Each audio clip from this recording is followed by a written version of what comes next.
बिस्मिल्लाहिर्रहमानिर्रहीम। Dear students, आज हमारा एनालिटिकल केमिस्ट्री के हवाले से फोर्थ लेक्चर है। एनालिटिकल केमिस्ट्री 1 का लेक्चर नंबर 4 है। तो आज हम डिस्कस करेंगे steps of a typical chemical analysis के स्टेप्स कौन कौन से हैं केमिकल एनालिसिस के। कि अगर हम कोई लेबॉर्ट्री में कोई केमिकल एक्सपेरिमेंट परफॉर्म करना चाहते हैं, एनालिसिस करना चाहते हैं, तो उसमें कौन कौन से स्टेप्स इन्वॉल्व होंगे। ठीक है, तो कौन कौन से स्टेप्स हैं बेसिकली ये प्रीवियस लेक्चर में थोड़ा शॉर्ट सा मैंने आपको बताया था। 7 स्टेप्स हैं। आज हम इस लेक्चर के अंदर इसको हम इंतहाई डिटेल में डिस्कस करेंगे। ठीक है, फर्स्ट वन हमारा पॉइंट है वो डिफाइन दी प्रॉब्लम, कि हमने सबसे पहले ये मालूम करना है कि प्रॉब्लम है क्या, किस वजह से जो है हम एक्सपेरिमेंट परफॉर्म करना चाहते हैं, एनालिसिस करना चाहते हैं, उसकी क्या रीज़न है। ठीक है, वो प्रॉब्लम क्वांटिटेटिव हो सकती है या क्वालिटेटिव हो सकती है। क्वांटिटेटिव का मतलब है कि हम क्वांटिटी मालूम करना चाहते हैं, जबकि क्वालिटेटिव का मतलब वो है कि जस्ट हम फाइंड आउट करना चाहते हैं कि हमारा जो केमिकल है वो मौजूद है, सब्सटेंस एलिमेंट वो मौजूद है या नहीं है। फॉर एग्जांपल ब्लड की अगर हम बात करते हैं, ब्लड के अंदर हम सोडियम के कंटेंट्स मालूम करना चाहते हैं, तो हम ये अगर एक्सपेरिमेंट परफॉर्म करते हैं कि सोडियम मौजूद है या नहीं है, तो ये क्वालिटेटिव एनालिसिस में आएगा। अगर हम क्वांटिटी यानी कि इसकी न्यूमेरिकल वैल्यूज़ की तरफ अगर हम चले जाते हैं, फिगर्स की तरफ अगर हम चले जाते हैं, तो उसको हम कहेंगे क्वांटिटेटिव एनालिसिस में आ जाएगा। इसी तरह ग्लूकोज है, शुगर लेवल अगर फाइंड आउट करना चाहते हैं ब्लड का, तो भी अगर हम प्रोटीन पर एनालिसिस करना चाहते हैं, तो जो है वो ये बेस करता है कि क्वांटिटेटिव एनालिसिस हम कर रहे हैं और क्वालिटेटिव एनालिसिस है। ठीक है, तो ये हमें पता होना चाहिए कि हम कौन सा एनालिसिस करें। फर्स्ट ऑफ ऑल हमने प्रॉब्लम जो है वो डिफाइन करना है, तो उसके अंदर ये स्टेप्स हैं जो हम डिस्कस कर रहे हैं। इंफॉर्मेशन हमें पता होना चाहिए किस चीज़ के बारे में कि हम जो एक्सपेरिमेंट परफॉर्म करने जा रहे हैं ये किसकी रिक्वायरमेंट है। ठीक है, किसकी रिक्वायरमेंट है और किस मकसद के लिए इस्तेमाल करना है। किसकी रिक्वायरमेंट है, फॉर व्हाट पर्पस, किस मकसद के लिए, and what type of sample is to be analysed. Sample की टाइप कौन सी है, कि एग्रीकल्चर से रिलेटेड है, क्लिनिकल साइंस लेबॉर्ट्री के से रिलेटेड है, और इन्वायरमेंटल के हवाले से है, कोई एजेंसी की डिमांड है, किसी इंजीनियर की डिमांड है, इंडस्ट्रियल स्केल पे है, तो कौन सी इंडस्ट्री की डिमांड है। तो इन चीज़ों के बारे में पहले पता होना चाहिए, इंफॉर्मेशन होनी चाहिए। ठीक है, तो गुड कम्युनिकेशन स्किल्स होनी चाहिए एनालिस्ट के अंदर, कि वो क्लाइंट से, जो भी क्लाइंट आता है उससे प्रॉपरली कम्युनिकेट कर सके, और वो जो सैंपल एनालिसिस करवाना चाहते हैं उसके बारे में सही से मालूमात ऑब्टेन कर सके और शेयर कर सके। शेयरिंग ऑफ पॉइंट्स और knowledge between both of them can be perform very easily. So it should be, यानी कि एनालिस्ट को जरूर होना चाहिए क्या, गुड कम्युनिकेटर होना चाहिए। क्लाइंट जो है वो कौन हो सकता है, कोई एजेंसी हो सकती है, लाइक इन्वायरमेंटल प्रोटेक्शन एजेंसी है। ठीक है, इन्वायरमेंट के हवाले से इंडस्ट्रियल केमिस्ट हो सकता है, कोई इंजीनियर हो सकता है, कोई मदर हो सकती है अपने किसी बच्चे के हवाले से हेल्थ कॉन्शियस हैं, तो कोई एनालिसिस करवाना चाहते हैं, वो एस्कॉर्बिक एसिड को फ्रूट जो बच्चे को दे रहे हैं उसमें विटामिन्स वगैरह की मिकदार मालूम करना चाहते हैं, कोई किसी भी टाइप का जो है एनालिसिस करवाना चाहते हैं तो करवा सकते हैं। तो बेसिकली ये सारे के सारे किसके अंदर आएंगे, क्लाइंट्स के अंदर आएंगे। इंडस्ट्रियलिस्ट हो गया, कोई एजेंसी हो गया, कोई मदर हैं, कोई भी व्हाटएवर, तो इसका ताल्लुक किसके साथ, एनालिस्ट के साथ। और एनालिस्ट को गुड कम्युनिकेटर भी होना चाहिए कि अच्छे अंदाज में कम्युनिकेट कर सके, और ताकि वो जो अपना प्रॉब्लम लेकर के आए हैं एनालिस्ट के पास एनालिसिस करवाने के लिए, उनको अच्छी तरह से अंडरस्टैंड भी कर सके और उनके साथ उनको समझा भी सके, शेयरिंग भी कर सके उनके साथ। लैंग्वेज जो है उस एनालिस्ट की अंडरस्टैंडेबल होनी चाहिए,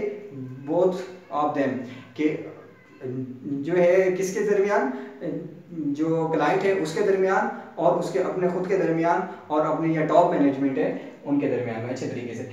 अब एनालिस्ट को भी एक्सपेरिमेंट परफॉर्म कर लेता है, ठीक है, तो उसको चाहिए वो कभी भी जो है वो रिपोर्ट को जीरो ना बोले।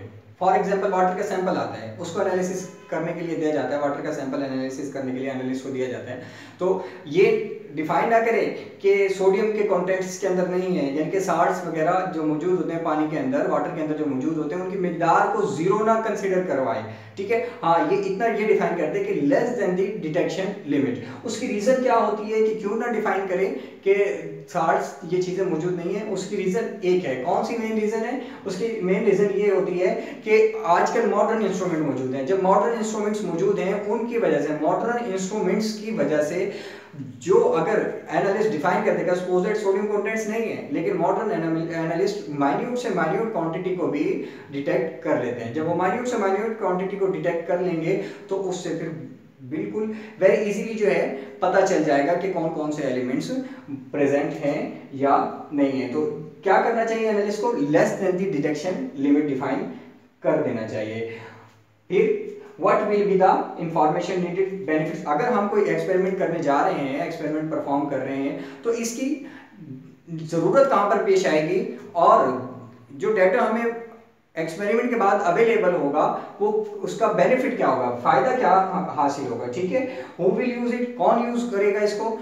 कोई इंडस्ट्रियलिस्ट इस्तेमाल करते हैं, कोई बिजनेसमैन इसको इस्तेमाल करते हैं, कोई एटॉमिक एनर्जी में इस्तेमाल किया जाता है। कहाँ पर इसका एप्लीकेशन है? तो बेसिकली ये पता होना चाहिए कि ये किस पर्पस के लिए इसको यूज किया जाएगा। When will it be needed, और इसकी कब जरूरत होगी कि अगर हम एक्सपेरिमेंट करेंगे तो इसकी जरूरत क्या है, नीड। ये बेसिक थिंग्स हैं जो कि एक एनालिस्ट को पता होना चाहिए, और ये और किसके अंदर आएंगी, ये किस हेडिंग के अंदर आएंगी? Defining problems. तो ये सारी चीजों को ये अंडरस्टैंड करना है। How accurate and precise does it have to be, कि जो हमारे जो एक्सपेरिमेंट करने जा रहे हैं, हमारा जो प्रॉब्लम है उसको सॉल्व करने जा रहे हैं, सॉर्ट आउट करने जा रहे हैं, तो वो किस हद तक प्रिसाइज होना चाहिए, किस हद तक एक्यूरेट होना चाहिए। इसके हवाले से क्या कहते हैं कि इसके हवाले से प्रिसीजन और एक्यूरेसी, इन दोनों का पता होना चाहिए कि हम जो एक्सपेरिमेंट करेंगे कि वो एक्यूरेट, इसके रिजल्ट्स जो हैं वो एक्यूरेसी में चाहिए या प्रिसीजन में चाहिए। अब एक्यूरेसी और प्रिसीजन में बच्चों क्या फर्क है? एक्यूरेसी का मतलब होता है कि हमारे पास अगर कोई भी सैंपल है, कोई उसके रिजल्ट्स हैं, फॉर एग्जांपल कि अगर हम सपोज दैट कि कोई एक्सपेरिमेंट परफॉर्म करना चाहते हैं, तो उसमें जो ट्रू वैल्यू है वो है 150 ppm है, 150 ppm है ट्रू वैल्यू, और ट्रू वैल्यू इसकी 150 ppm है। जब एक्सपेरिमेंट परफॉर्म किया जाता है तो एक्सपेरिमेंट परफॉर्म करने के नतीजे में जो वैल्यूज हैं अगर आ जाएं 150 ppm, कितनी आ जाएं? 150 ppm आ जाएं। ये यहाँ पर लिख देता हूँ मैं 150 ppm, ठीक है।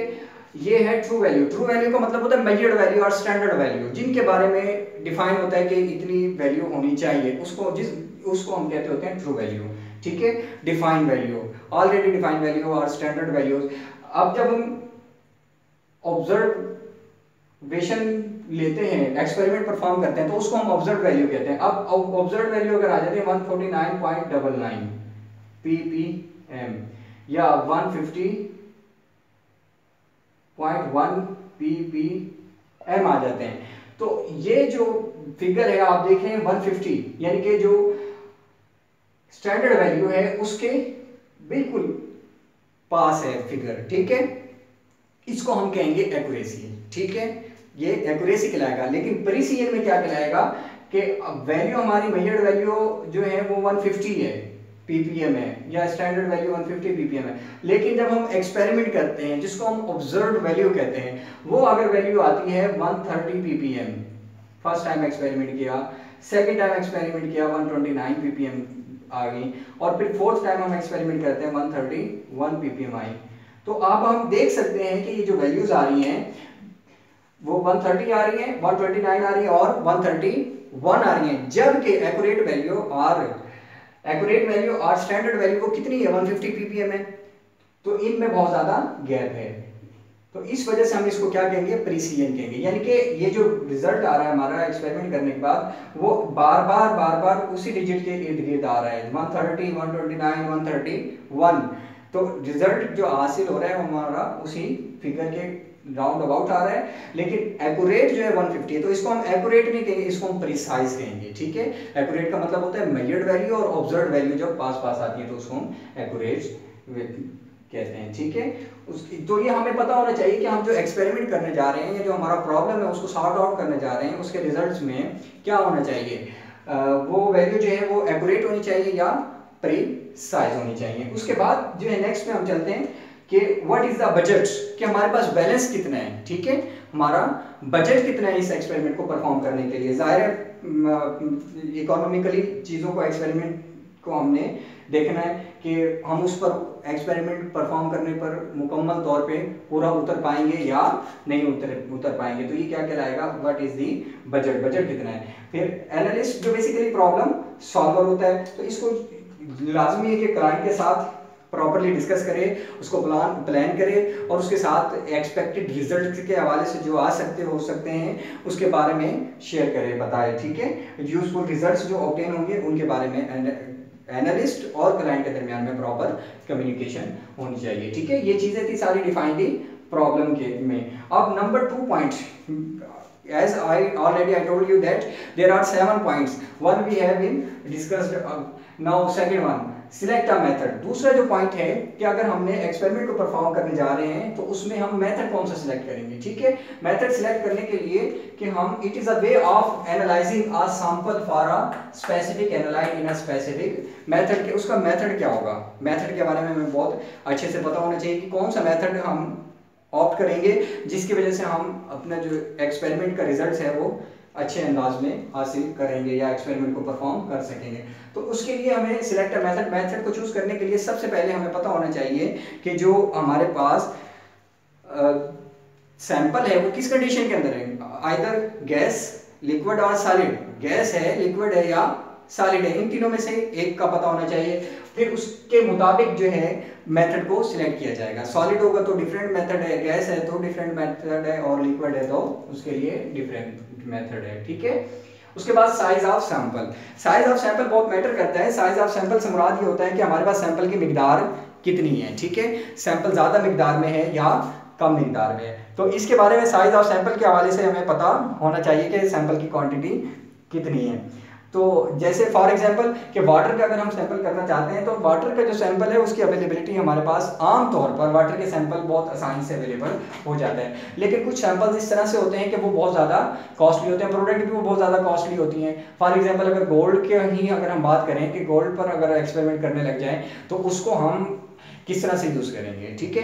तो गोल्ड का एक्सपेरिमेंट, उसकी परसेंटेज प्योरिटी चेक करने के लिए उसको हम किस तरह से गोल्ड को एनालिसिस करेंगे, किस तरह से यूज़ करेंगे। तो अब वाटर है, वाटर अगर हमारे पास ज़्यादा मिकदार में है तो उसको टेस्ट करने का एनालिसिस का मेथड हमारे पास जो है इतनी क्रिटिकल सिचुएशन में नहीं जाना पड़ेगा as compare to gold. Gold में हमें ज़्यादा क्रिटिकल सिचुएशन में जाना पड़ेगा कि हमारा सैंपल जो है वो वेस्ट ना हो जाए। एक तो ये है कि एक्सपेंसिव भी है, दूसरा फिर ये है कि जब सैंपल ही हमारा वेस्ट हो गया तो हम एनालिसिस तो नहीं कर पाएंगे। तो ये जो पॉइंट है साइज ऑफ सैंपल, ये बहुत इंपॉर्टेंट है। देन सैंपल प्रिपरेशन नीडेड, कि सैंपल जो है वो प्रिपेयर करना है तो उसके लिए क्या हमें ज़रूरत पेश आएंगी, ठीक है। तो सैंपल प्रिपरेशन नीडेड कि हमें सैंपल को किस तरह से प्रिपेयर करना है इनके एतबार से, गैस है, सॉलिड है, लिक्विड है। कंसंट्रेशन एंड रेंज, के जो कंसंट्रेशन है और रेंज है वो कितनी होनी चाहिए, ठीक है। कंसंट्रेशन और रेंज, इसके बारे में, रेंज का मतलब होता है कि वही बात आ जाएगी एक्यूरेसी और प्रिसिजन वाली। तो एक्यूरेसी हमने ये रेंज राउंड फिगर जो है हमें पता होना चाहिए। जैसे सपोज दैट 150 ppm हम बात कर रहे थे तो हमारे फ्लेक्सिबल डिजिट जो है वो हमारे पास कितना है। तो हम अगर जो जिसने हमें सैंपल दिया है वो डिफाइन कर दे या बता दें या फिर स्टैंडर्ड जो वैल्यूज होती है उनके मुताबिक कर देखें तो 145 से 155, इसको हम कहेंगे कि फ्लेक्सिबल डिजिट है ये, ठीक है। तो इसमें 145 से 155 ppm जो है ये रेंज के अंदर आ जाएगी। कंसंट्रेशन है वो डिफाइन हो जाएगी, मोल ppm में है, ppb में है और माइक्रो में है, मिलीलीटर में, किस में है। तो वो जो मेथड यूज करना है तो चूंकि आप बखूबी जानते हैं कि कन्वर्जन फैक्टर्स होते हैं एक यूनिट को, एक सिस्टम को दूसरे सिस्टम में तब्दील करने के लिए।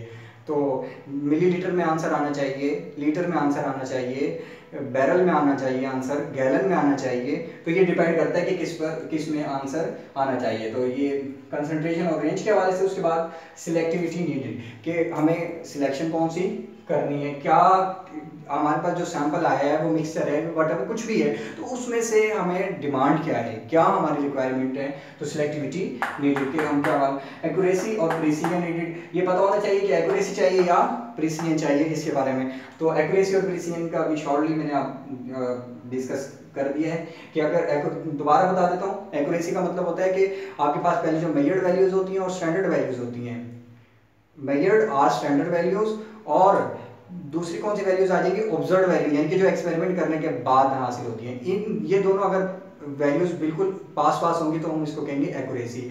और अगर मेजर्ड वैल्यूज और जो ऑब्जर्व्ड वैल्यूज है उनके दरमियान में बहुत ज़्यादा फर्क हो, और ये है कि जब हम एक्सपेरिमेंट परफॉर्म करते हैं तो ऑब्जर्व वैल्यू बार बार ऐसे आए कि जो कि मेजर्ड वैल्यूज या स्टैंडर्ड वैल्यूज से थोड़ा गैप में हो, तो उसको हम क्या कहते होते हैं, प्रिसीजन कहते होते हैं। ठीक है, तो ये डिपेंड करता है कि हमें क्या चाहिए, एक्यूरेसी चाहिए, प्रिसीजन चाहिए।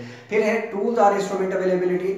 अब ये बहुत इंपॉर्टेंट है, मेजर चीज़ है कि अगर हम जो एक्सपेरिमेंट परफॉर्म करने जा रहे हैं तो उसमें हमारे पास जो एक्सपेरिमेंट परफॉर्म करने जा रहे हैं उसमें टूल्स हैं या नहीं हमारे पास मौजूद, इंस्ट्रूमेंट मौजूद हैं या नहीं। कि अब हम एक्सपेरिमेंट को परफॉर्म करना स्टार्ट कर दें लेकिन ये है कि हमारे पास टूल्स मौजूद ना हो, जो कि इंतहाई ज़रूरी है जानना कि टूल मौजूद हैं या नहीं है। तो इंस्ट्रूमेंट होना हमारे पास और हम वो एक्सपेरिमेंट जो है वो परफॉर्म करना शुरू कर दें तो जाहिर है हम फिर वो एक्सपेरिमेंट मुकम्मल तौर पर परफॉर्म तो नहीं कर पाएंगे ना। तो देन आ जाता है एक्सपर्टीज और एक्सपीरियंसेस। ये बहुत इंटरेस्टेड है, बहुत इंटरेस्टेड है, बात है सोचने के लिए बहुत इंटरेस्टिंग है। फॉर एग्जांपल इसमें क्या कहता है वो, एक्सपर्टीज और एक्सपीरियंसेस। अब एक्सपर्टीज और एक्सपीरियंसेस, अब एक्सपर्टीज और एक्सपीरियंसेस में ये कहता है कि जो हम एक्सपेरिमेंट को परफॉर्म करने जा रहे हैं, आया कि वो एक्सपेरिमेंट जो है जिसने परफॉर्म करना है वो एक्सपर्ट है या नहीं है, एक्सपर्टीज के हवाले से। अब एक्सपर्ट होगा तो ही एक्सपेरिमेंट परफॉर्म कर पाएगा। फॉर एग्जांपल अब ये देखने को बहुत कॉमन सी बात है एक्सपर्टीज जो है या एक्सपीरियंसेस, लेकिन इतना इंपॉर्टेंट है क्योंकि लेबॉर्ट्री के अंदर ना बहुत कॉस्टली इक्विपमेंट्स मौजूद होते हैं। जैसे for example atomic absorption spectroscopy है, गैस क्रोमेटोग्राफी है, FTIR है, NMR है, डिफरेंट टाइप्स के इंस्ट्रूमेंट जो है वो मौजूद होते हैं। तो उन पर वर्क करने के लिए ना ऑपरेटर एक्सपीरियंस चाहिए ताकि वो उसके ऊपर एक्सपेरिमेंट को परफॉर्म कर सके, उनको चलाना जानता हो। ठीक है, तो जब एक्सपर्ट नहीं होगा, अगर मेथड भी हम जो है वो इंस्ट्रूमेंटल बेस कर ऑप्ट कर लें, सिलेक्ट कर लें, चूज कर लें, लेकिन उसका चलाने का जब हमें तरीका नहीं आएगा, ऑपरेट करने का, इंस्ट्रूमेंट को ऑपरेट करने का तरीका, मेथड नहीं आएगा, तो फिर हम वो एक्सपेरिमेंट को परफॉर्म नहीं कर पाएंगे। फिर एक कॉस्ट कि जो हम मेथड जो चूज कर रहे हैं उसकी कॉस्ट कितनी है। अब जो सैंपल आया है, जो क्लाइंट है जिसने हमें सैंपल दिया है कि वो पे कर पाएगा इतना या नहीं कर पाएगा, ये चीज़ें सारी हमने क्या करनी है, बेसिकली पहले ये जो एक तरह से डिस्कशन का पार्ट हो जाएंगी एक्सपेरिमेंट को परफॉर्म करने से पहले। ठीक है, उसके बाद है स्पीड, आवर, डेज वगैरह के स्पीड के हवाले से बात करते हैं कि अगर हमें कोई क्लाइंट आया, वो कहता है कि हमें सैंपल चाहिए, इसके रिजल्ट चाहिए 2 घंटे, जबकि उस एक्सपेरिमेंट को परफॉर्म करने के लिए 6 आवर्स रिक्वायर्ड है प्रॉपर। एक क्योंकि इसका जो प्रोसेस होता है, सैंपल प्रिपरेशन है, सोल्यूशन प्रिपरेशन है, रिएजेंट प्रिपरेशन आ जाती हैं, उसके बाद एजिटेशन का प्रोसेस हो जाता है कुछ एक्सपेरिमेंट्स के अंदर, सेंट्रीफ्यूगेशन का प्रोसेस हो जाता है, ठीक है, हीटिंग का प्रोसेस होता है, कूलिंग का प्रोसेस होता है। तो डिफरेंट प्रोसेस से गुजरने के बाद जो है वो रिजल्ट प्रॉपर अरेंज किया जाता है। तो ये लाजमी पता होना चाहिए कि ये जो हम एक्सपेरिमेंट करने लग रहे हैं इसमें कितना टाइम रिक्वायर्ड होगा, मिनट्स में होगा, आवर्स में होगा, डेज में हम उनके रिजल्ट्स जो है क्लाइंट को वापस करेंगे, ये हमें पता होना चाहिए। Does it need to be automated. अच्छा, ये जो ये बहुत इंडस्ट्री से रिलेटेड चीज़ है, ये ऑटोमेटेड ख़ासतौर पे ये हो जाता है और इंडस्ट्रियल लेवल पे आमतौर पर जो है इसको बहुत इम्पोर्टेंस हासिल है। तो ऑटोमेटेड कि हम कोई एक्सपेरिमेंट परफॉर्म कर रहे हैं कि ये ऑटोमेटेड है। ऑटोमेटेड का मतलब है कि वो ऑटोमेटिकली भी कुछ एक्सपेरिमेंट, अगर कोई इंडस्ट्री के अंदर कोई टास्क परफॉर्म किया जा रहा है, कोई एक्सपेरिमेंट है, कोई प्रोडक्ट बन रही है, तो उसका समटाइम ऐसा है कि इंस्ट्रूमेंट जो है वो कंटिन्यूस प्रोसेस में इंस्ट्रूमेंट का इस्तेमाल किया जाता है। इसकी मैं एक एग्जांपल कोट करूंगा, उससे आप अच्छे से समझ जाएंगे कि अगर पॉलीमर प्लांट है, फॉर एग्जांपल पॉलिएस्टर का प्लांट है, ठीक है, तो उसमें विस्कोसिटी जो है वो एक मेजर मेजरिंग इंस्ट्रूमेंट होता है, मेजर पैरामीटर होता है। तो उसमें प्रोसेस के दौरान में उसको मालूम करने के लिए, विस्कोसिटी को मालूम करने के लिए एक विस्कोमीटर इस्तेमाल किया जाता है जो कि डायरेक्ट रीडिंग देता है। तो ये भी डायरेक्ट रीडिंग देता है, उससे पता चल जाता है कि रिएक्शन किस कंडीशन में कंटिन्यू है, ठीक है। तो डिफरेंट है हमारे इंस्ट्रूमेंट्स जो है वो ऑटोमेटिक भी होते हैं, तो उससे डायरेक्ट जो है वो भी पता चल जाता है ऑटोमेटिकली हम, क्योंकि एक क्लासिकल टेक्निक्स के हवाले से आपसे शेयर किया था, बताया था प्रीवियस लेक्चर्स के अंदर, क्लासिकल टेक्निक्स हैं, मॉडर्न टेक्निक्स हैं, ठीक है, तो इंस्ट्रूमेंटल टेक्निक्स हैं, तो उसी के सब कंटेंट्स के अंदर ये आता है, ठीक है। अवेलेबिलिटी ऑफ केमिकल्स, ये बहुत इंपॉर्टेंट है कि अगर हम जो मेथड चूज कर रहे हैं उसमें जो हम केमिकल्स की अवेलेबिलिटी है वो अवेलेबल होंगे या नहीं होंगे केमिकल्स हमारे पास। ये ना हो कि हम एक्सपेरिमेंट स्टार्ट करते हैं परफॉर्म करना, लेकिन हम वो केमिकल्स या रिएजेंट्स जो हमें चाहिए उस एक्सपेरिमेंट को परफॉर्म करने के लिए वो रिएजेंट हमारे पास मौजूद ना हो, ठीक है। तो अवेलेबिलिटी ऑफ केमिकल्स बहुत इंपॉर्टेंट है, उसके बारे में भी पता होना चाहिए कि हमारे पास लेबॉर्ट्री में ये चीज़ें मौजूद हैं, रिएजेंट्स मौजूद हैं या नहीं है। Are methods available in the chemical literature, बहुत इंटरेस्टिंग बात, वेरी इंटरेस्टिंग टॉपिक है। Are methods available in chemical literature, कि ये जो मेथड्स हैं केमिकल लिटरेचर में मौजूद हैं या नहीं। अब लिटरेचर के हवाले से थोड़ा सा आई होप सो कि आपको पता होगा कि लिटरेचर क्या है, लेकिन थोड़ा सा इसके हवाले से मैं आपको ब्रीफ कर देता हूँ कि केमिकल लिटरेचर से क्या मुराद है। केमिकल लिटरेचर से मुराद ये है कि कुछ भी अगर एक्सपेरिमेंटल वर्क परफॉर्म किया जाता है, पहले तो ये बुक्स के अंदर जो है महफूज कर लिया जाती थी चीज़ों को, लेकिन अब क्या होता है कि बुक्स में महफूज होगा तो भी लिटरेचर ही कहलाएगा, लेकिन अब हम क्या होता है कि उस डाटा को एक्सपेरिमेंटल वर्क परफॉर्म होने के बाद उस डाटा को इंटरनेट जो है बेसिकली जो आजकल का हमारा मेजर सोर्स है इंफॉर्मेशन का, इंटरनेट पर पब्लिश कर दिया जाता है। जब इंटरनेट पर पब्लिश किया जाता है तो वहाँ से हम इंफॉर्मेशन ले लेते हैं। तो ये जिस भी टॉपिक पर, किसी भी सब्जेक्ट पर कोई भी एक्सपेरिमेंट किया जाता है तो उसके हवाले से तमाम डाटा जो है वो जो उसके बारे में जो स्टडी करना होता है उसको लिटरेचर कहते हैं। उसका सोर्स कोई भी हो सकता है, वो बुक्स की फॉर्म में हो सकता है। आमतौर पर हमारा जो आजकल का रिसेंटली जो वे ऑफ नॉलेज चल रहा है वो इंटरनेट है। तो इंटरनेट के जरिए से फिर वो डिफरेंट जर्नल्स होते हैं, उसके अंदर पेपर पब्लिश होते हैं, थीसिस वगैरह होते हैं। तो उससे फिर कोई भी पर्सन, एनी वन पर्सन, वो चाहे परचेज की फॉर्म में होता है या ऑनलाइन फ्री जो होता है वो उन तक उसकी एक्सेस हो जाती है। तो बेसिकली क्या बताना चाहते हैं कि ये जो मेथड है वो लिटरेचर से फॉलो कर रहे हैं या न्यू मेथड है। अब इसका क्या, इसकी मैं थोड़ा सा डिटेल में जाऊंगा कि इसमें क्या फ़र्क है कि ये मेथड न्यू है या लिटरेचर से। अब मेथड न्यू होना या लिटरेचर से होना, इसमें इससे क्या मुराद है। मेथड न्यू से मुराद ये है कि लेबॉर्ट्री में जब स्टडीज़ की जाती हैं, एक्सपेरिमेंट किए जाते हैं, PhD वगैरह की जाती है, MPhil किया जाता है, ये एक्सपेरिमेंटल वर्क हायर एजुकेशन में जब किया जाता है तो उस वक्त ये चीज़ें बहुत इंपॉर्टेंट होती हैं कि सम टाइम ऐसा होता है कि हम कुछ काम जो है, स्टूडेंट जो भी है कुछ काम लेबॉर्ट्री में कुछ नया कर रहा होता है, न्यू वे जो है वो ऑप्ट करने की कोशिश कर रहा होता है, ठीक है। कुछ ओल्ड जो है, ओल्ड से मुराद ये है कि जो लिटरेचर के अंदर चीज़ें मौजूद हैं उनको फॉलो करने की कोशिश कर रहा होता है। ये पता होना चाहिए कि वो लिटरेचर से ही कर रहे हैं चीज़ें या लिटरेचर से हट के कर रहे हैं, ठीक है।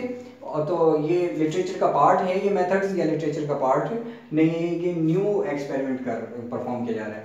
फिर क्या है, आर स्टैंडर्ड मेथड्स अवेलेबल, कि जो एक्सपेरिमेंट परफॉर्म हो रहा है इसके स्टैंडर्ड मेथड्स मौजूद हैं, ठीक है। तो क्या है, स्टैंडर्ड मेथड मौजूद है या नहीं है। स्टैंडर्ड मेथड वो होते हैं जो कि कोई ऑर्गेनाइजेशन, जैसे कि हमारे पाकिस्तान के अंदर PCSIR है, इंस्टीट्यूट है, तो एक्सपेरिमेंटल लेबॉर्ट्री है, वहाँ पर जो है सैंपल एनालिसिस किए जाते हैं। तो कुछ स्टैंडर्ड लैब्स होती हैं, स्टैंडर्डाइज्ड लैब्स होती हैं, तो उनसे जो है वो मेथड को ऑप्ट किया जा रहा है कि ये जो हम मेथड यूज़ कर रहे हैं ये न्यू मेथड है, ठीक है। उसी हेडिंग्स के अंदर आ जाएगा जो अभी हमने डिस्कस किया कि ये न्यू तरीके से कर रहे हैं, हम न्यू एक्सपेरिमेंट परफॉर्म कर रहे हैं, ये लिटरेचर से रिलेटेड है या स्टैंडर्ड मेथड है, तो किस हवाले से। तो भाई अब मैं इन दोनों टॉपिक को, जो कि define the problem, select a method, इसको समराइज करता हूँ कि बेसिकली हम डिस्कस तो steps of typical chemical analysis कर रहे हैं। तो फर्स्ट पॉइंट था डिफाइन द प्रॉब्लम, जो एक्सपेरिमेंट करने जा रहे हैं कि उसमें क्या प्रॉब्लम हो सकते हैं। तो सबसे पहले हमने वो जानने की कोशिश करना है कि क्वालिटेटिव एनालिसिस करना है, क्वांटिटेटिव एनालिसिस करना है, किसकी रिक्वायरमेंट है, किसी एजेंसी की रिक्वायरमेंट है, किसी इंडस्ट्री की रिक्वायरमेंट है, किसे इंफॉर्मेशन चाहिए और किस तरह की ये जो है वो इंफॉर्मेशन चाहिए। जो वैल्यूज़ हैं वो प्रिसाइज होनी चाहिए, एक्यूरेट होनी चाहिए, बजट है, ये सारी चीज़ें जो है ये बेसिक पॉइंट जो है हम डिफाइन दी प्रॉब्लम है। फिर सिलेक्ट अ मेथड है, फिर इसमें हमने डिस्कस किया कि हमने रॉ मटेरियल को देखना है कि हमारा रॉ मटेरियल किस नेचर का है, ठीक है, गैस है, सॉलिड है, लिक्विड है, फिर साइज़ क्या है, सैंपल प्रिपरेशन किस तरह से करेंगे, उसकी रेंज कितनी है कंसंट्रेशन की, जो हम मेथड ऑप्ट कर रहे हैं उसके लिए इंस्ट्रूमेंट अवेलेबल है या नहीं है, एक्सपर्ट बंदा, एक्सपीरियंस्ड जो ऑपरेटर है, एनालिस्ट है, वो अवेलेबल है या नहीं है। तो ये सिस्टम ऑटोमेटेड है, स्टैंडर्ड मेथड है, नहीं है। तो केमिकल जो है हम परफॉर्म कर रहे हैं वो अवेलेबल है या नहीं है। ठीक है बच्चों, ये जो है फर्स्ट पार्ट है आपका steps of a typical chemical analysis में, जो कि हमने अभी 2 को ब्रीफली डिस्कस किया है। ब्रीफली डिस्कस करने के लिए और इसकी रीज़न ये है कि आप जो है इसे अच्छे से समझ सकें और डिटेल में डिस्कस करने के लिए, ताकि कि इंडस्ट्रियल स्केल पे अगर आप वर्क करने जाते हैं या कहीं आप कॉलेज में या यूनिवर्सिटी में भी एक्सपेरिमेंट परफॉर्म करते हैं, तो इन चीज़ों से आप जब लेबॉर्ट्री में जाएंगे तो इन चीज़ों से आपका directly being a chemist, chemistry science से रिलेटेड है, जो आपका स्टडी है साइंस से रिलेटेड है। तो इसमें बीइंग अ केमिस्ट आपको इन चीज़ों से, इन इकदाम से, इन स्टेप से बार बार जो है वो वास्ता रहेगा। इसलिए हमने इसको बहुत ज़्यादा अच्छे अंदाज में डिस्कस करने की कोशिश की है। होप सो आपको इंशाल्लाह समझ आई होगी। और इसके अलावा अगर किसी भी किस्म का कोई क्वेश्चन आपके माइंड में जनरेट होता है, क्रिएट होता है, तो आप पूछ सकते हैं, डिस्कस कर सकते हैं। Thank you very much.